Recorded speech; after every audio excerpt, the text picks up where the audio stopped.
What is going on, everyone, and welcome back to Type 1 Fitness. So it's been about 30 days since I started this diet, and I wanted to make a little check-in video with you guys. If you guys don't know, Type 1 diabetes is an autoimmune disease, which basically just means my body attacks the cells that produce insulin. And insulin, if you don't know, is what your body produces in order to control your blood sugar. So for you, a normal person, when you eat a candy bar that has 35 grams of carbs, your body automatically knows, hey, we need to produce 5 units of insulin to counteract the sugar that we just ate. But for people like me with type 1 diabetes, our body doesn't produce any insulin because our body is essentially like, islet cells, what are you doing? Stop producing insulin. They just get beat up to the point where they just stop producing insulin at all. So for type 1 diabetics, we have to inject our insulin, whether we use a pump,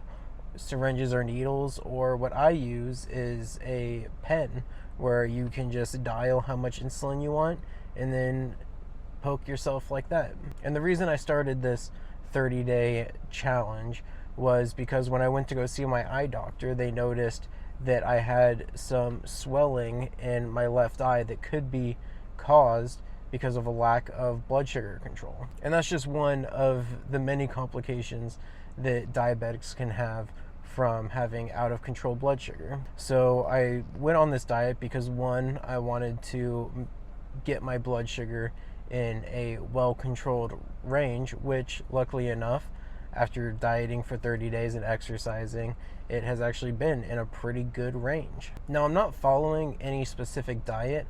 I mainly just wanted to cut the total amount of calories that I was eating each day to stay under 2,000 calories, and second, to eat pretty much half as less carbs as I would before, because when you eat carbs, type 1 diabetics, we need to take more insulin, and the more carbs you eat, in my opinion, there's an increased likelihood that your blood sugar can get out of control if you don't dose properly.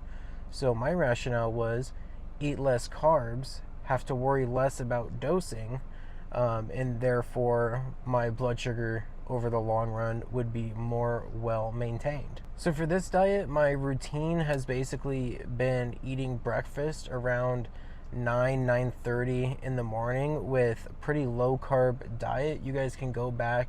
I have about 12 videos on my channel so far that kind of go through what I've been eating on the day to day, and I try to keep my breakfast pretty low carb and focused more on the protein. And then I usually eat lunch around 12:30 and 1 after I get back from the gym. And my gym routine basically consists of hitting one core exercise and doing about 10 to 30 minutes of cardio before I actually hit that exercise. But how do I feel after 30 days of being on this diet and exercising? Well, honestly, I feel pretty good. My blood sugar over the past 30 days has basically been in range for more than, I would say, 80% of, these past 30 days. My blood sugar has been in range. I feel like I'm getting a lot more restful sleep.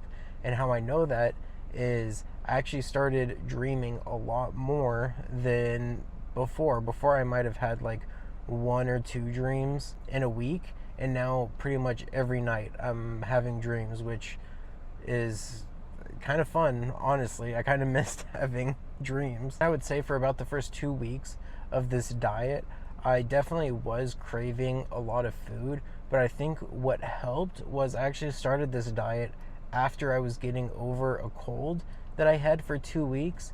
And I don't know about you, but when I'm sick, I just don't really want to eat anything. I'll eat maybe like 1 or 2 things in the day, but I wasn't like scarfing down food like I was before.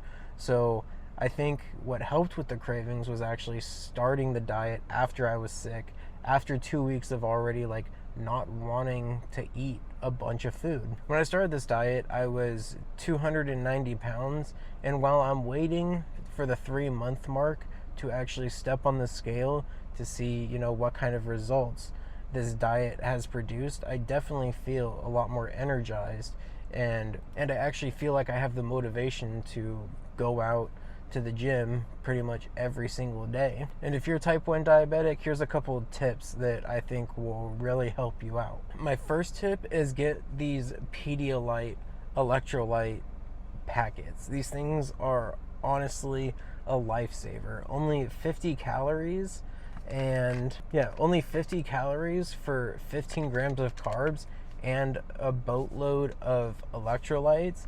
These things have saved me in the gym I don't know how many times, and I usually just buy like the giant box on Amazon. I just take a handful and I literally keep like 15 to 20 of these in my car, 15 to 20 of these by my bed in case I get low in the middle of the night, and like 5 or 10 just in other places around the house, just in case I get low or someone in my house gets low. They can just grab this, grab a water, shake it up, and you instantly have 15 grams of quick acting carbs. And getting extra electrolytes definitely isn't a bad thing. And then my second tip is, if you're like me and you wear a continuous glucose monitor. And for those of you that don't know, a continuous glucose monitor is essentially just an app on our phone where we can scan our blood sugar, instead of maybe your grandparents would have to prick their fingers and then put the blood onto a little test strip, and then that would give them their blood sugar reading.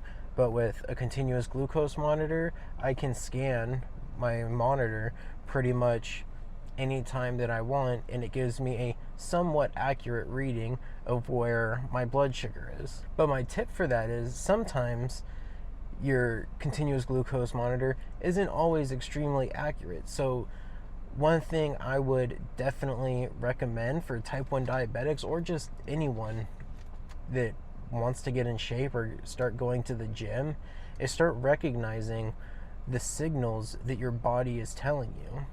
For example, the other day I scanned my continuous glucose monitor and it said I was 65, which is starting to get pretty low on the blood sugar scale, but I didn't feel low.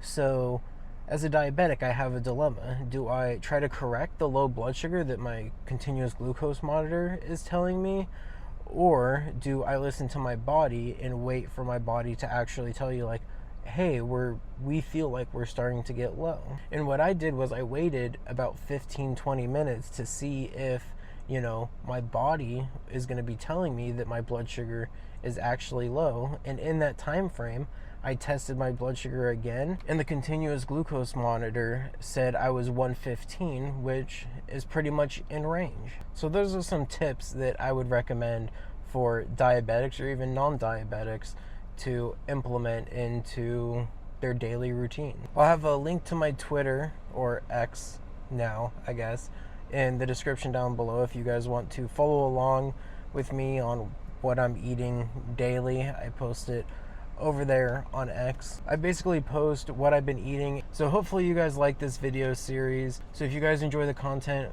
please click that like and subscribe button. It helps the YouTube algorithm know that this content is helpful, and it shows it to more people. I'm John. Thanks for watching Type 1 Fitness, and I will see you in the next one. Bye.